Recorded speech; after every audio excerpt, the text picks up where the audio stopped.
Hello. Good afternoon, everybody. Okay, so today we are joined by John Kirby, NSC Coordinator for Strategic Communications. Kirby is here to share an update on Russia's activities in Ukraine and answer a few questions. So, Kirby, the floor is yours. Thank you, Karine. Good afternoon, everybody. So I wanted to let you know that we have information today, including from downgraded intelligence, that we're able to share with you about how Russia is laying the groundwork to annex Ukrainian territory that it controls in direct violation of Ukraine's sovereignty. We are seeing ample evidence in the intelligence and in the public domain that Russia intends to try to annex additional Ukrainian territory. Russia is beginning to roll out a version of what you could call an annexation playbook, very similar to the one we saw in 2014. Already, Russia is installing illegitimate proxy officials in the areas of Ukraine that are under its control. And we know their next moves. First, these proxy officials will arrange sham referenda on joining Russia. Then, Russia will use those sham referenda as a basis to try to claim annexation of sovereign Ukrainian territory. The Russian government is reviewing detailed plans to purportedly annex a number of regions in Ukraine, including Kherson, Zaporizhia, all of Donetsk and Luhansk oblasts. Russia is attempting to set the conditions on the ground by seeking to establish branches of Russian banks, to establish the ruble as the default currency in these areas, and to sabotage civilian internet access. Russia's security services continue to target Ukrainians that they believe to be associated with resistance activities. In Kherson, for example, Russia is taking control of broadcasting towers, establishing loyalist security forces, replacing telecommunications infrastructure, forcing residents to apply for Russian citizenship, and issuing Russian passports. Russia is also installing loyalists in areas of Ukraine that it controls, including a man named Sergei Yeleseyev, a former Russian intelligence officer who has been put in charge of Kherson. Figures like Yeleseyev are Russian bureaucrats with absolutely no connection to Ukraine. No connection. The Kremlin has not disclosed a timeline for the referenda, but Russian proxies in these territories claim they will take place later this year, possibly in conjunction with Russia's September regional elections. So what are the implications? At the start of the year, Russia told the world that it was not planning to invade Ukraine, and now we're expected to believe that they're not going to plan to annex Ukrainian territory. Annexation by force would be a gross violation of the UN Charter, and we will not allow it to go unchallenged or unpunished. We will continue to provide Ukraine with historic levels of security assistance. Later this week, the administration will announce the next presidential drawdown package of weapons and equipment for Ukraine. It will be the 16th such drawdown to support Ukraine since the president took office. That package will include more HIMARS, that's highly mobile advanced rocket systems, which the Ukrainians have been using very effectively to make a difference on the battlefield. And it'll also include some additional rounds of multiple launch rocket systems and artillery ammunition. We're also going to continue to expose Russian plans so the world knows that any purported annexation is premeditated, illegal, and illegitimate. And we are sanctioning the Russian-installed puppets and proxies in areas of Ukraine that are under Russian control. For example, just last month, we sanctioned the illegitimate Russian-installed mayor of Melitopol, as well as the chairperson and deputy chairpersons of the so-called government of the DNR. So what next? If Russia nevertheless proceeds with their annexation plans, we're going to respond swiftly and severely, and in lockstep with our allies and partners. Russia will face additional sanctions and become even more of a global pariah than it is now. We will never recognize any purportedly annexed territory as belonging to Russia. We will support accountability efforts for forced deportations, prosecutions of oppositionists, and other gross human rights abuses carried out by Russia.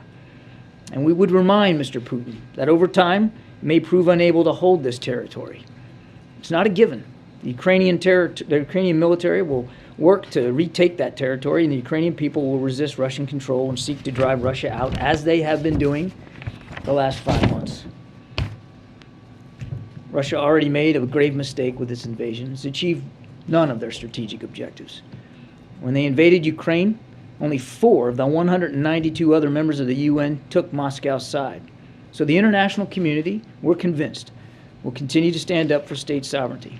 Any sham efforts to legitimize an illegal land grab will only make things worse for Russia. And we're going to help make sure of that. And one other item, before I start taking some questions today, we announced a series of actions the Biden-Harris administration has taken to expand the toolkit that the U.S. government uses to deter and disrupt hostage takings and wrongful detentions. I think you may have seen this out there. It'll help bring Americans home. This morning, the President signed an executive order that provides expanded tools to help bring our citizens home. Specifically, it authorizes agencies to impose costs and consequences, including financial sanctions and visa bans on governments and non-state actors and those that provide them with the material support who are involved in hostage takings or wrongful detentions. The State Department is also introducing a new risk indicator to their travel advisories to inform U.S. citizens about the risk of wrongful detention by a foreign government in 6 countries that have regularly engaged in this practice. This new indicator joins the existing K indicator, so it's a D indicator, the new one, the K indicator that covers the risk of kidnapping and hostage taking by non-state actors, as well as a range of other existing risk indicators for a country. These actions demonstrate President Biden's unwavering commitment to bringing home U.S. nationals held hostage and wrongfully detained, and to try to help prevent more Americans and their families from having to go through this kind of terrible ordeal. So with that, we'll take questions. Thanks, John. Given what you've said about Russia's annexation plans, what is the U.S. assessment of President Putin's visit to Iran and why he was willing to take such an unusual and risky trip at this time to meet with the Supreme Leader? Well, I'll let Mr. Putin speak for why he decided to go at this particular time, but I would say 3 things about this trip. 1, it shows the degree to which Mr. Putin and Russia are increasingly isolated. Now they have to turn to Iran for help. 2, it shows the degree to which his own defense industrial base is having a hard time keeping up with his unprovoked war in Ukraine. We already know that in respect to precision-guided munitions and advanced systems, like tanks, even aircraft, he's having trouble, particularly with the microelectronics because of the sanctions and export controls. And we already know that even without that, his defense industrial base is challenged because of the rate of operation, the pace of operations in Ukraine. And then the third thing I think this indicates is the degree to which he has absolutely no intention of stopping the war and sitting down in good faith and a negotiated settlement with Mr. Zelensky. He has every intention, quite the contrary, because now he wants to go buy several hundred UAVs to continue to prosecute this illegal war and to continue to kill Ukrainians. Oh, and what does the U.S. know about the meeting that President Putin had in Iran with Turkish leader Erdogan and what it could mean for reinstating Ukrainian grain exports? I'll let them speak to their meetings. I don't know what was on the agenda for that. We are mindful of the talks that have been ongoing between Turkey, Russia, and Ukraine about grain exports. And we hope for progress in those talks. But we're clear-eyed about it. We're clear-eyed about Russia's ambitions here. We're clear-eyed about the fact that there's basically a blockade in the Black Sea.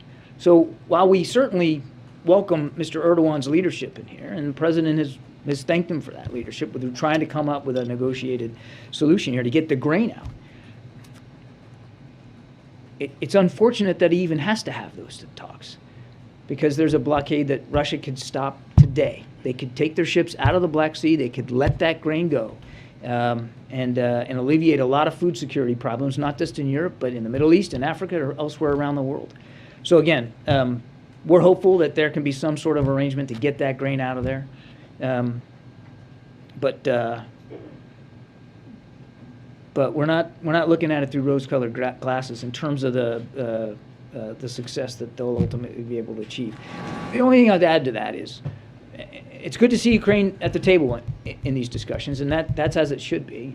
Ukraine absolutely has to be part of whatever solution is solved, and their economy can't suffer any more than it already has as a result of Russian blockade activity. Let's go to the back. Jenny, Phil. Thank you. Yeah, thank Jenny, you. let me get my pen.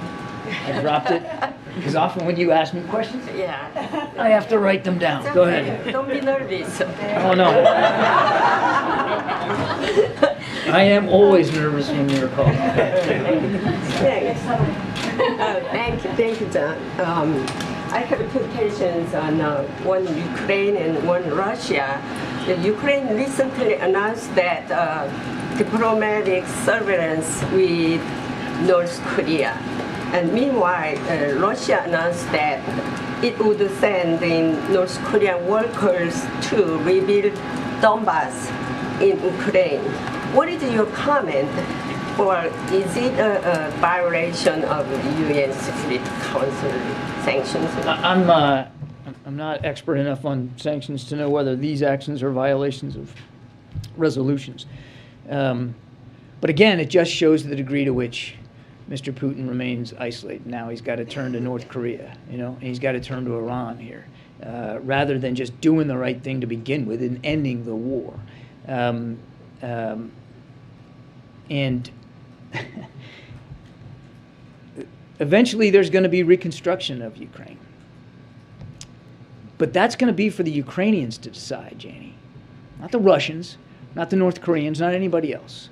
But President Zelensky and the Ukrainian people, they're going to get to decide how they reconstruct their country after this war. And obviously, and you've heard the president talk about this, we're going to be there to support him through that process.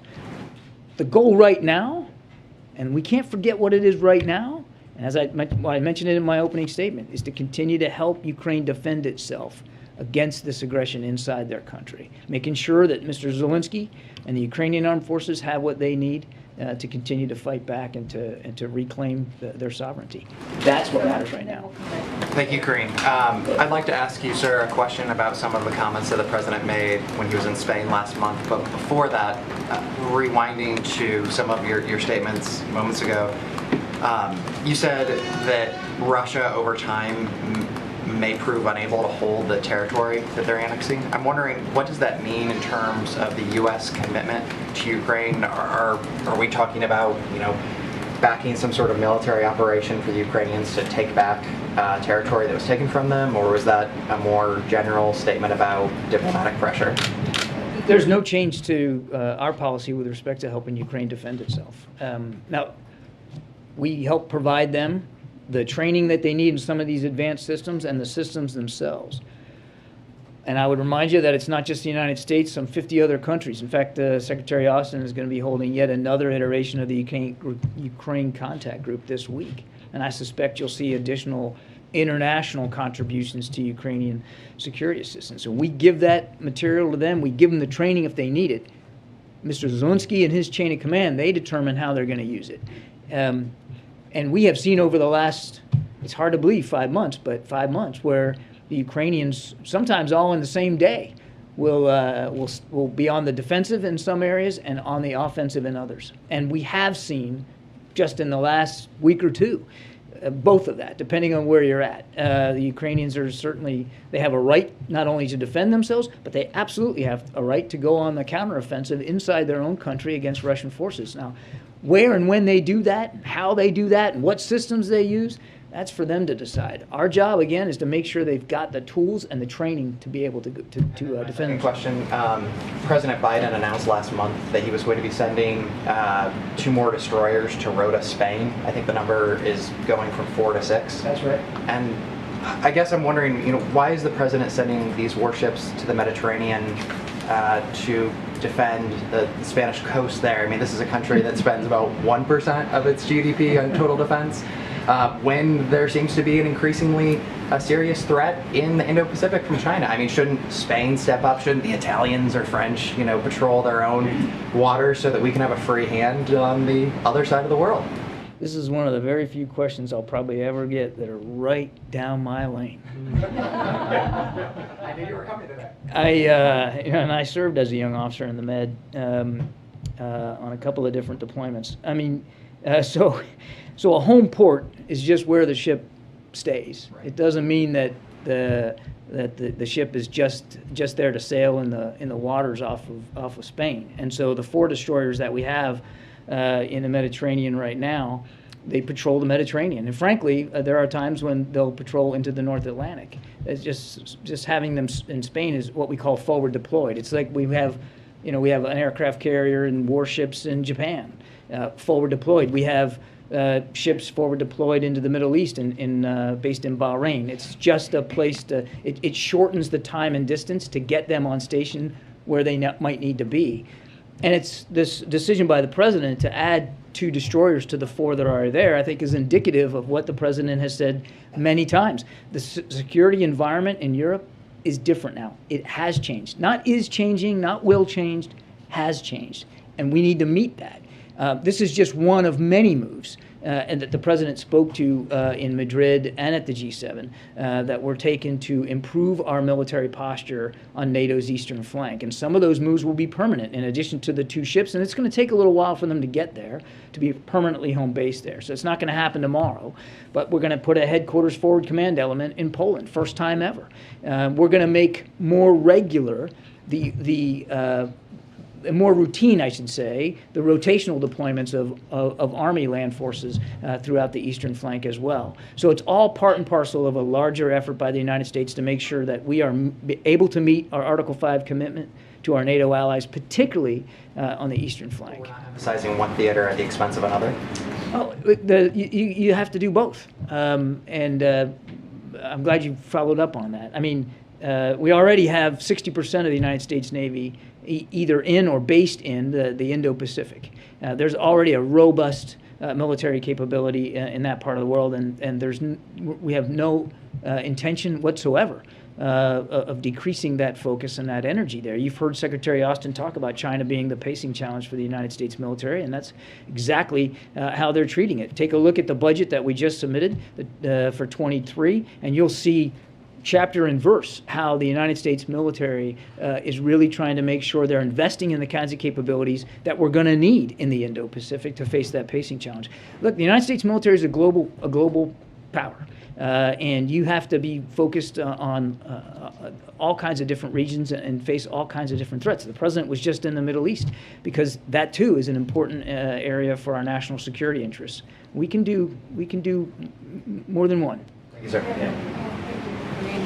Quick question, just to sort of follow up on what you said about U.S. responding to any sort of annexation attempts. What kind of options are available to the U.S. If you were to respond? Yeah, I talked about that a little bit in the we certainly have additional sanctions we could employ. We could strengthen the ones that are already in place.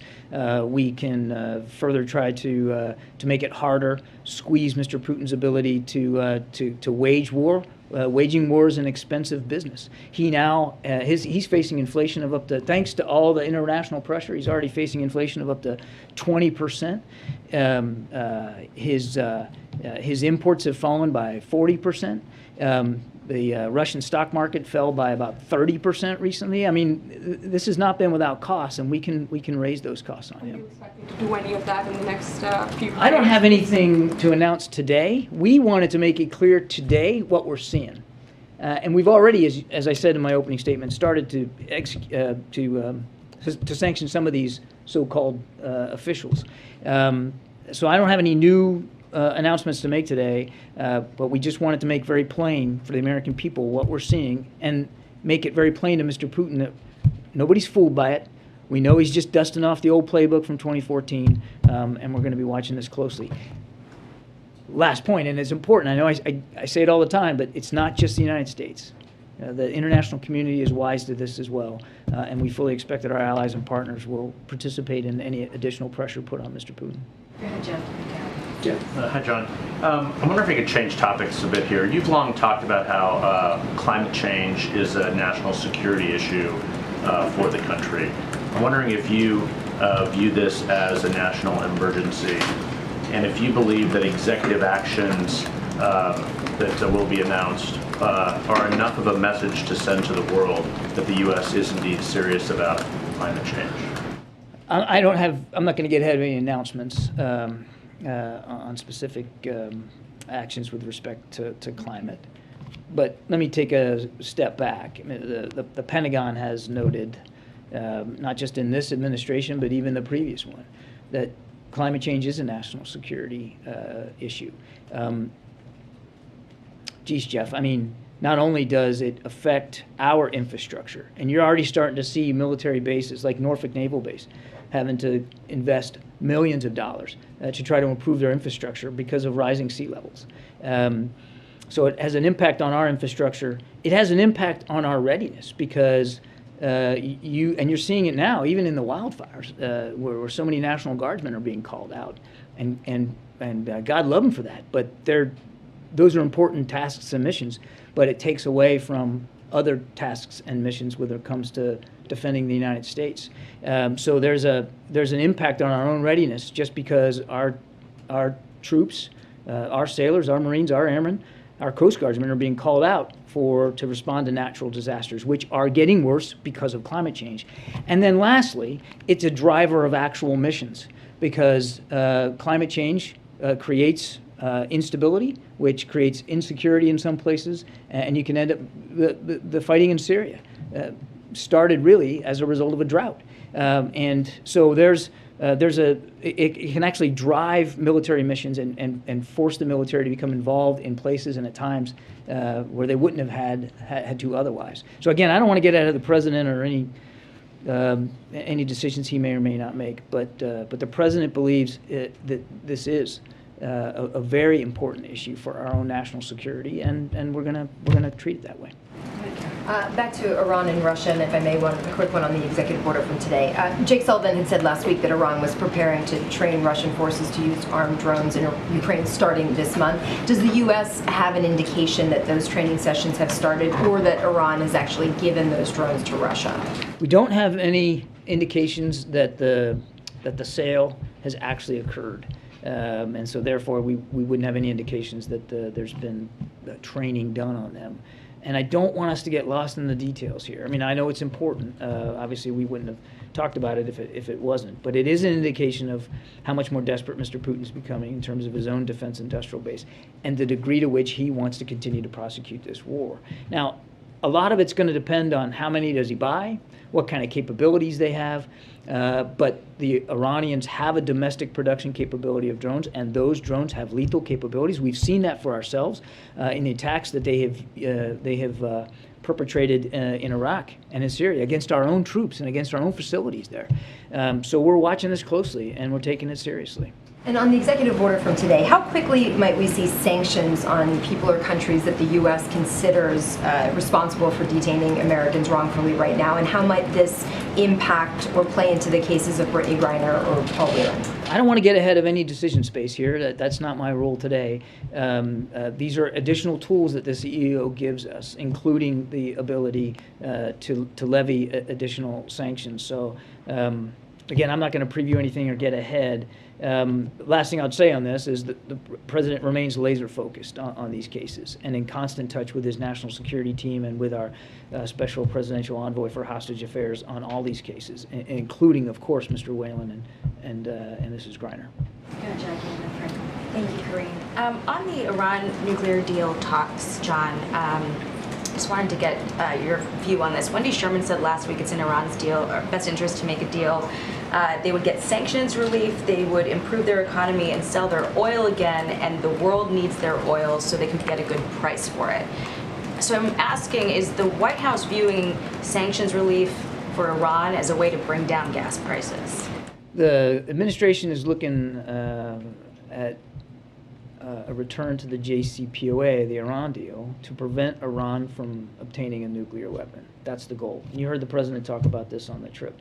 No problem in the Middle East, none, gets easier to solve if Iran has a nuclear weapon. That's the goal of the Iran deal. Now look, there's a deal on the table. And the onus is on Iran now to decide whether they're going to take that deal. If they take that deal, yes, sanctions relief will be a part of it, as it was before the previous administration pulled out of it.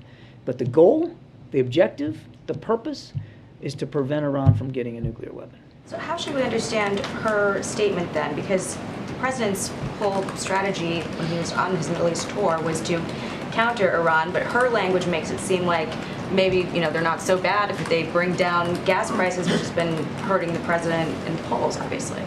Well, look, I mean, there's obviously a potentially tangential benefit should they sign into the deal and actually stop spinning their centrifuges and come into compliance and allow themselves to be back inside the most rigid inspection regime ever in an arms control agreement, which would include potentially sanctions relief, which would include obviously some economic breathing space for them to do things potentially on the oil market. But again, Jackie, that's not the purpose here. The purpose is to try to prevent them from having a nuclear weapons capability. That's the goal. That's what it's all about. One last question on this statement from Iran that they can produce a nuclear bomb if they want to, but they haven't made that decision. It comes after Biden and the Israeli Prime Minister publicly disagreed on the best way to counter Iran. How concerning is it that Putin's meeting with Iran right after Iran said that they can build a bomb if they want to? Again, I'll let those leaders speak for the timing of this visit. What we're focused on is making sure Ukraine can continue to defend itself. And obviously it looks like potentially they're going to have to learn to defend themselves from these Iranian drones. And as you saw on the trip in the Middle East, the president's focused on an integrated, more stable, more secure Middle East. And you can't get there. You can't have that as an outcome if Iran builds a nuclear weapon. And they're closer to it today than they were 5 years ago. The president understands that sense of urgency, which is why he wanted his team to negotiate this deal. And now the negotiations are complete. So we're close. Iran just has to agree to accept that deal, come back into compliance. That won't solve all the problems. Not at all. It'll solve if they come back into compliance and submit to the inspections and a reduction in their stockpiles. It'll certainly help solve the more urgent problem now of their burgeoning nuclear capability.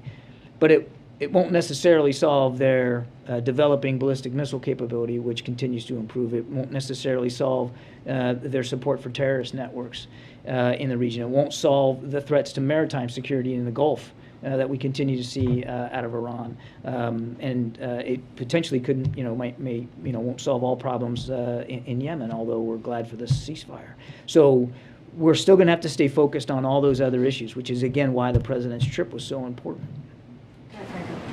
Thank you, Karine. John, first on the Russian annex, and then if I could ask a China question. On the Russia annexation comments that you're making, can you talk a little bit more about what specifically is new in the downgraded intelligence that you brought up? I mean, the administration has been warning about sham elections, about referendums since the spring. Kherson has been named in the past as possibly a place this could happen. So what are you saying that is new in the last few weeks that you did not know before? I have to be somewhat careful in answering the question because we're talking about some declassified intelligence. I would point you to some of the specificity in my open comments about some of the individuals, some of the locations, and then just the modalities, I think, of how the Russians plan to pursue this in time and space. And it's really about as far as I'm able to go. But we know this is going to be a concerted effort here. And some of it is in parallel to the incremental territorial gains that they're making. And some of the designs here are a representation of the frustration that they haven't had as much success in territorial gains as they've had in the past. But is this more of an incremental advancement in that theory of Russia trying to annex? I mean, we've just been hearing about it for a while. So I mean, I'm just trying to gauge how different is this than what's been going on for a while now. This is out of the playbook, and we've seen them do it in the past. What we're seeing now is a more concerted, more strategic effort, and I think that's really about as far as I can go. On China tariffs, I asked Karine about this yesterday and talked about the efforts of the administration kind of address that and resolve concerns that they have about what Trump did. Can you talk about a little bit about where efforts to ease those tariffs is and when we might see some of the things that Biden has said is expected to come out of that? I don't have anything new for you today, and I certainly can't add to what Karine said yesterday. The president's looking at this. He wants to make sure that he makes the best decisions for the American people and for the American economy, and I'm certainly not going to get ahead of that. He's taking this very seriously, as he should. I'm going to take two from the back, Ed, and then the gentleman behind you. Thank you. So I want to ask you about oil in Saudi Arabia. So should we expect an announcement then from on August 3rd from OPEC or Saudi Arabia about increasing oil production because of the president's visit? I'm certainly not going to speak for OPEC. They get to make their decisions and speak to them. I would point you to what the president said when we were in Jeddah, that the discussions on energy security were quite constructive, and that he expects that it's possible that we could see some movement here in the next 2 to 3 weeks. And so we're just going to watch that and see how it goes. Important to remember, and I think he also reminded that OPEC plus 3 has already increased by 50%, planned increases in July and August. That's been helpful. In addition to the 1 million barrels a day that the president has released from the strategic reserve, all that oil has helped stabilize the market, and the price still hovers around 100. That's because the market likes stability, and so those additions have created that kind of breathing space for the prices at the pump to start to come down. So we'll see where it goes. The discussions both at the GCC and bilaterally with the Saudis, again, we're very constructive when it comes to energy, and we'll be watching. One more on the. So I noticed on the president's schedule the last 2 days, there have been no public events. Is he resting after the large international trips? The president's been busy. I'll let Karine speak to the president's schedule, but the president's been quite busy. Just because you don't see something necessarily on the public schedule doesn't mean that there's not a lot of work going on. Gentleman in the back, yeah. Thank you. The Senate Foreign Relations Committee just reported out the resolution regarding the admission of Finland and Sweden to NATO, and they're likely to do that before August recess. Can you speak to the importance of getting that done before the August recess? And also, is there any sort of message regarding the, I think it was 18 House Republicans who last night voted against a non-binding resolution on the admission of the countries to NATO? I would just tell you that we obviously want to see Finland and Sweden brought into the alliance as soon as possible. And so we look forward to congressional action that will allow that to be the case, at least from the United States perspective. As you know, every ally has to ratify. We're not the only ones. But certainly we believe it's in our interest, and it's in the alliance's interest for a cession of those two countries to happen as soon as possible. These are modern militaries that we know well. We exercise with them, operate with them. I myself did a long, long time ago. And they've got incredible modern capabilities that will absolutely help bolster NATO's defensive capabilities and contribute significantly to the Article 5 commitment that we all signed into when we come into the alliance. So we're looking forward to it. We urge Congress to act as quickly as possible. Thanks. John, I wanted to give you a chance to respond to the family's reaction to the hostage and the wrongful detention executive order. The group Bring Our Families Home issued a statement saying that the order is simply the White House taking executive action to direct itself to follow existing law. And the group says the president should agree to take a meeting with the families. Will he do that? I don't have anything on the president's schedule specifically to speak to today. I would remind that the whole national security team remains committed to staying in touch with these families, and we have routine discussions with them, with all of them. Our special presidential envoy for hostage affairs is in regular contact with them. We know that they're suffering, we know they're scared, and we know they're anxious. And we know that they want their loved ones back home, and the president wants that too. And this executive order will give us some additional tools in the toolbox. Is it going to solve every problem? Nope. Every case is specific, and you got to look at each one individually and figure out what the best way is forward. Sometimes turning up the heat publicly is the answer. Sometimes turning it down is the answer. Sometimes sanctions could be useful. Sometimes not. Each one's individual and each one's different. Because you know what? To those families, it's individual as well. They just want their loved ones home, and the president wants that too. This EO is a useful extra set of tools that we'll have in our toolbox to help bring that about. Thanks. Appreciate it, everybody. All right. Yes, ma'am. Bye-bye. Okay. Okay. I have a few things at the top. Speaking of climate change, so we are closely monitoring extreme heat conditions impacting much of Europe, as well as the extreme heat impacting the more than 100 million Americans who are struggling with extreme heat conditions here at home just this week alone. The impacts of extreme weather are intensifying across the globe, including here in the United States. No one is immune from climate change. It's why the president has been rallying the world to take the decisive action needed in this decade to tackle the climate change, the climate crisis. It's also why the president is committed to taking aggressive action to tackle climate change and made clear if the Senate won't act, he will. In fact, as many of you have seen already today, the president will travel to Somerset, Massachusetts tomorrow. While there, he will visit the future site of manufacturing plant located at a former coal-fired power plant that will produce transmission cables for Massachusetts' booming offshore wind industry.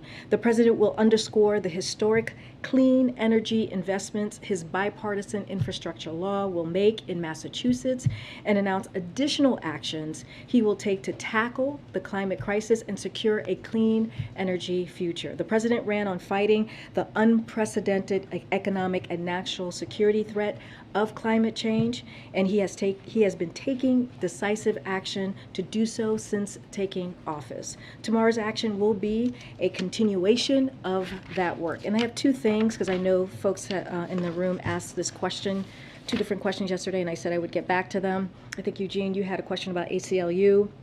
The Department of Homeland Security is committed to complying with the law and respects the privacy and civil liberties of individuals. DHS employs various forms of technology to undertake its mission. This includes using tools to better investigate threats to infrastructure traffickers of deadly opioids on the dark web and to identify those involved in cross-border transnational criminal organizations and terrorist activities. And again, as I said to you yesterday, for further information, I would point you to DHS. And I just have one more for the Marburg virus disease in Ghana. I have an answer, came back with an answer for you. I think this is from Simon. Ghana reported 2 fatal cases of suspected hemorrhagic fever in the Ashanti region of Ghana in early July, which tested positive for Marburg virus disease almost 2 weeks after presentation. These were the first cases reported from the country. U.S. agencies at our embassy in Accra have been in close collaboration with Ghana Health Services. World Health Organization and other partners have engaged with Public Health Working Group in the country to share information. The government of Ghana has not made any request of us, but we stand ready to assist however we can. So that's that answer there for you all. Will, you want to kick us off? Sure. I've got 2 things. It doesn't look like we'll be getting a climate emergency announcement this week. I want to make sure that's still on the table, and I wanted to ask if the White House has any concerns that the president might be relying on executive action too much.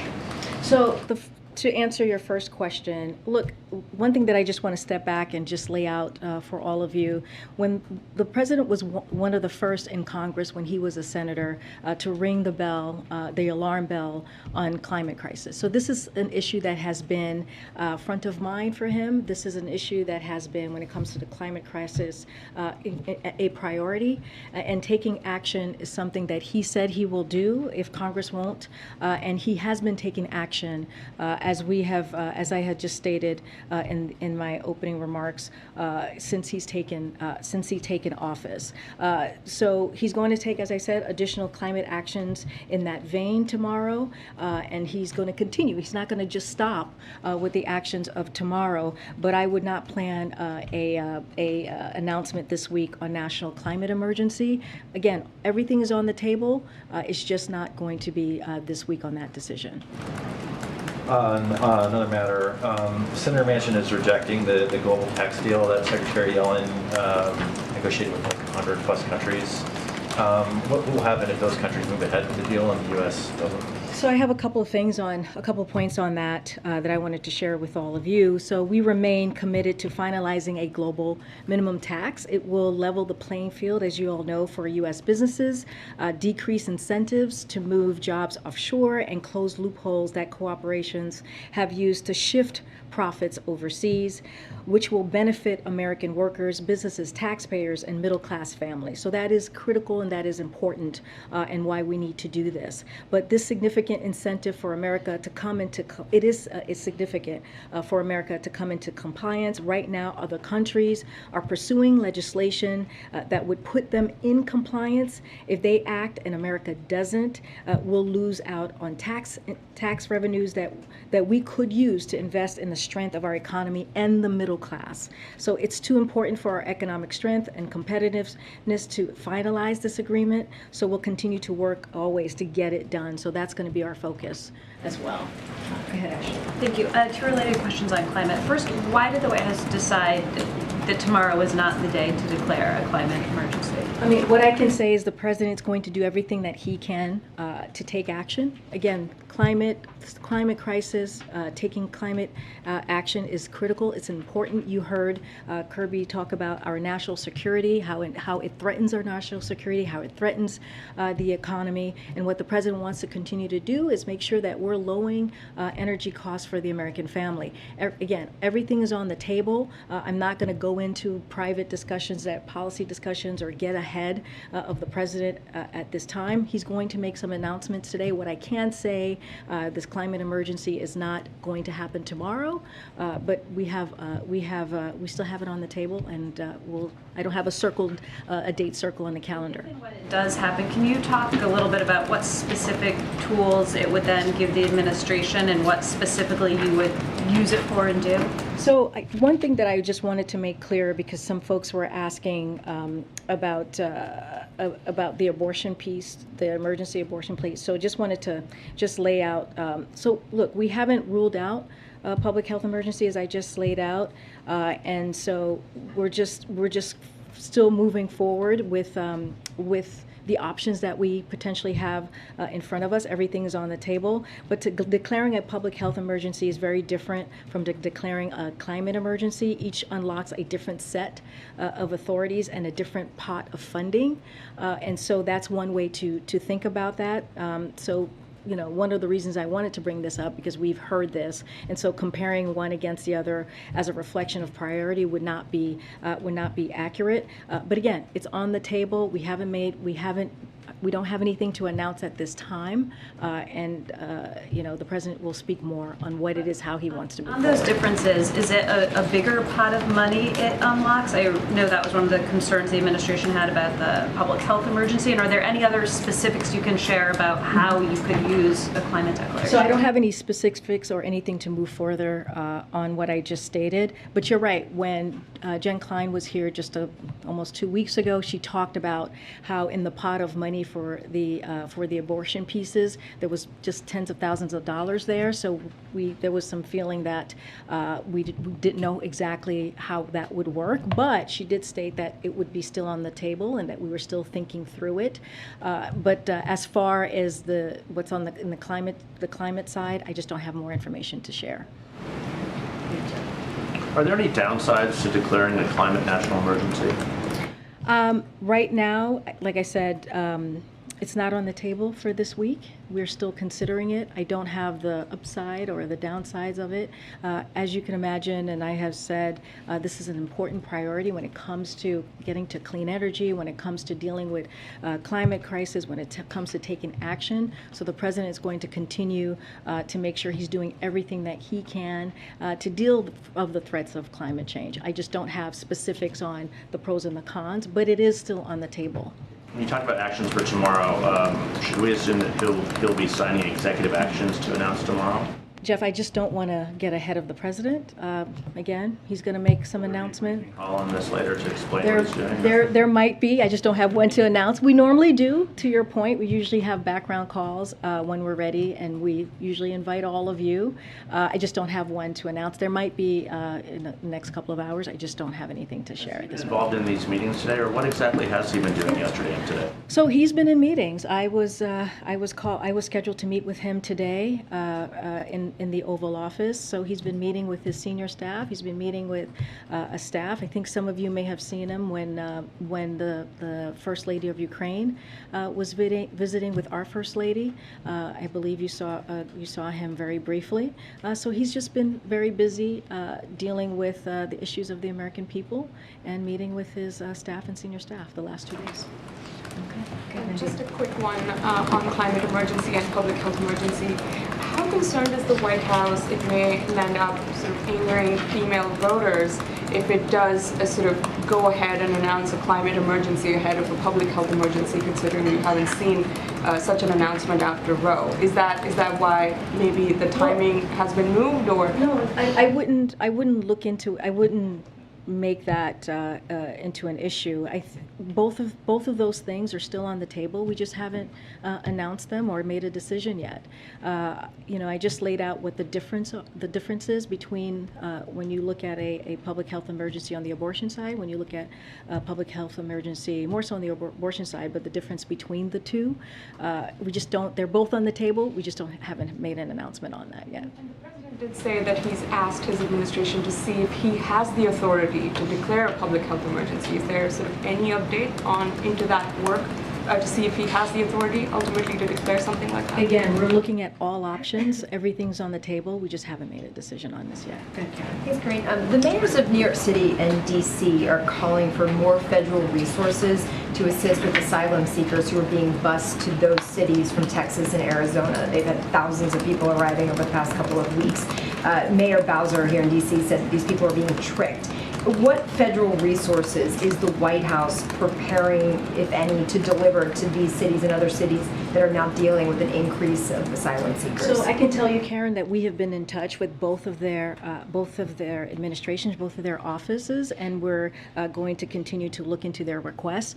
I don't have further than that to share, but we have been in touch with Mayor Bowser's office, and we have been in touch with Mayor Adams' office. Could be resources that can be given. Right now, I can tell you that FEMA is the lead agency on this, and so I would point you to them on any more information or details that they can provide. And then on the other end of it, some advocates say that the governors of these states are using these migrants as pawns. Has the White House reached out to those governors and said, don't send these people to these cities on the East Coast? So as you know, we're in constant communication and contact with governors just across the country. I don't have anything specific to that.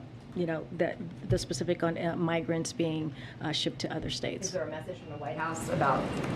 I think we have. This has come up before, I believe, a couple of months ago, and I think we believe it's shameful that some governors are using migrants as a political tool, as a political play, when we should be making sure that we're doing everything that we can to help folks who are coming into this process in a legal way, and making sure that we do this in a safe way and respectful way. And I think it's shameful that is happening. Thanks, Karine. The Secret Service now says that they are unable to retrieve any more emails from agents from January 5th and 6th of last year. Does the president believe that it's acceptable for a law enforcement agency, a federal law enforcement agency, to simply lose such critical communications that are important to an investigation? So I appreciate the question. This is not something that I can speak about from here. This is a question that has to go to any information or details has to go to the U.S. Secret Service. I just can't speak from that from here because it is a active investigation. I understand, but this is something the Secret Service is saying publicly, that they just, they didn't back up their emails and texts properly, apparently. And I'm just wondering, this is the agency that is tasked with protecting the President of the United States. Is he concerned about some gaps in the mission there? I understand the question and I hear the question, but we just can't, I can't respond to it from here, from the podium. Okay, it's an active investigation. And then has the president been, I know you mentioned Marburg's disease at the top, has the president been briefed on the situation with Marburg's disease? And is the White House preparing any additional action? Well, we're ready. We have not gotten, as I stated, any ask for assistance, and we are ready to assist when asked. I would have to check in with the team to see if the president's been briefed about this particular issue. Thanks.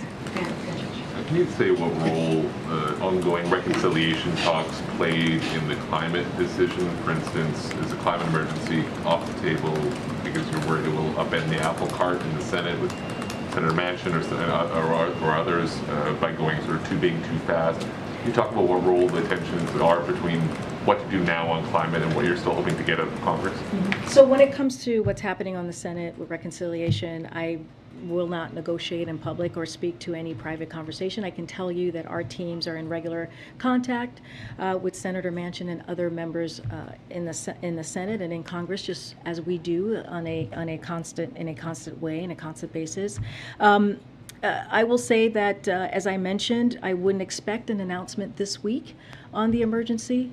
On the climate change emergency, but what I will say is that it is still on the table. We have not made a decision yet. Again, this is what we're seeing, this action that we're going to hear about from the president tomorrow. This is part of multiple actions that the president has already taken from the moment that he walked into office. This is urgent to him. He called the climate crisis one of the 4 major crises that he was dealing with once walking into the administration. Again, we're talking about national security. We're talking about lowering energy costs. We're talking about threats to our economy. All of these things are critical. All of these things are important, and he will continue to be steadfast in focusing on the climate crisis. Did he not do these things, the executive actions previously, because he hoped that he would get it in legislation? Look, the president, and you've heard me say this, you've heard him say this, when it comes to the climate change provisions in reconciliation, of course, he wants to see it in the bill. Why not vote? Pardon me? Why not vote? Like, why did he hold off? He seems to have held off doing executive actions, waiting for the bill. Could he have not done? Well, I think, look, I think we could still walk and chew gum. No one says, again, I'm not going to negotiate in public. You know, the process in the Senate is happening. I'm not going to speak to that in public. Look, this is an opportunity. The president has said that he was going to take action. He said, you know, he's always said if the Senate won't, he will take action. He is just taking another step. This is not the final step.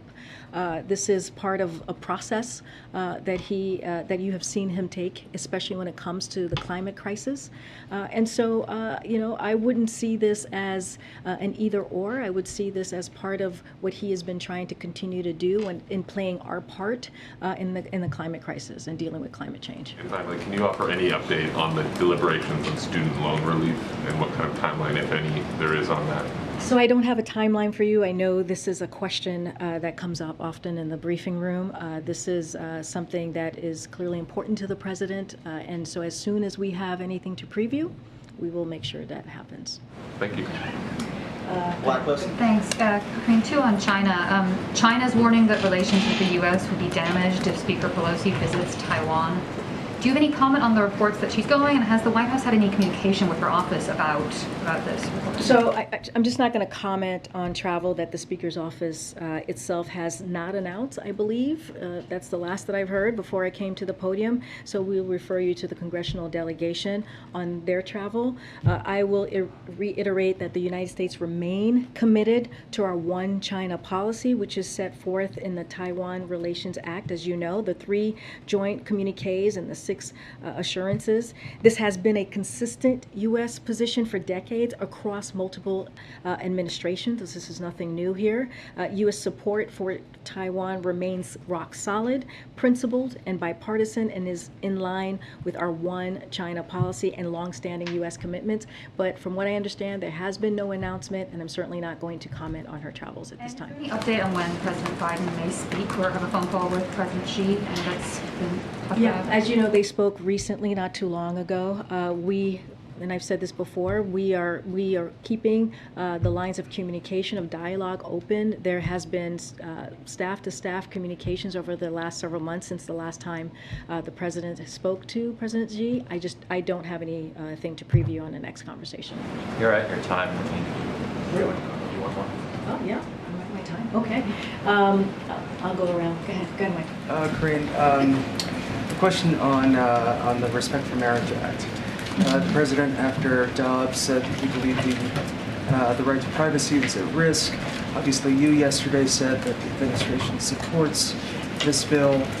We're seeing some Republican lawmakers in the House come out in favor of it, and McConnell says he won't preview his vote on it until it reaches the Senate. So do you believe that Senate passage is actually in reach, and what is the president doing to get it closer to that? So as you know, and I said this yesterday, this is an issue when it comes to the right to marry, loving who you want to love.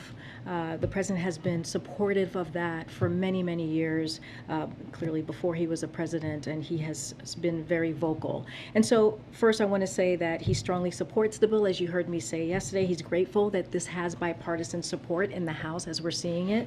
Right now there is a SAP, a Statement of Administration policy that we sent out to continue to show our support. Look, the president is always going to continue to speak on equal rights, especially as it relates to this particular piece on LGBTQ rights, marriage equality. This is not something that he will not stop talking about. He will make sure he is very clear. It's a priority for him, hence why we did the SAP. But I do want to take a step back because I know that this has bipartisan support. You know, the exact reason for why this bill is being voted on is because of Republicans' assault on the recognition of Americans' right to privacy, which has been recognized and upheld over decades by judges appointed by a wide range of presidents that puts us here. That is why the House, had to vote for this bill so that we can protect people's rights because of what we have seen this past several weeks. The judges they've endorsed, for example, the state legislators they work with, they have said that the quiet part out loud, which is they are coming for the right to marriage. Justice Thomas, as I have said many times before, right here in this briefing room, as the president has said explicitly in his concurring opinion, said this. He was very clear about this. So we need this legislation and urge Congress to move as quickly as possible. And it's something the vast majority of country supports, of the country supports, just like they support restoring Roe, which is a priority for the president, stopping a national ban that we're seeing from the ultra MAGA who wants to make a national ban when it comes to abortion. So we have to continue to speak out, and the president's going to continue to urge for Congress to act. Just to follow up on that question, is the White House speaking to Republicans about this bill, Senate Republicans about the bill, because we are starting to see even some of the Republicans in the Senate say they would be interested in passing the bill if it came. And so we support that. That is something that we are grateful to see. We are grateful to see. Look, we have multiple conversations with members in Congress, whether it's a Republican or Democrat. This is something our office does pretty regularly, the Office of Legislative Affairs. I don't have anything specific to share on the different conversations on this, but certainly we are in constant touch with members of Congress and their staff. And what do you have to say to climate activists who feel like President Biden isn't being urgent enough? So, 20% of the U.S. population, about 60 million people, are going to see temperatures above 100 degrees Fahrenheit over the next few days. They're constantly seeing how the Supreme Court is taking some of the power away from the agencies to do that work. And they want to see President Biden do more and do it quickly. We talked about him possibly doing this emergency declaration and that not being on the table. Why not just do it if it is so urgent, as you guys say? So again, So he is going to take an action tomorrow, right? That's why we're going to Massachusetts. I'm not going to get ahead of the president. Hopefully we'll have a background call like we normally do to share specifically what that looks like. I would disagree with the characterization of your question. The president has been one of the first folks in amongst the members on the Hill when he was senator to ring the bell, to ring the alarm bell on climate crisis. He has taken action. He has been, he has said when he walked in that the climate crisis was one of the crises, the 4 crises that he had to deal with. He has taken action to meet the goals, very big goals, if you will, that he wants this country, our country, to make in order to deal with the climate crisis, and he'll continue to do that. And so, again, this is one step. This is a continuing step of other steps that he has taken this past year, and we'll see more actions from this president. Thanks, guys. Thank you.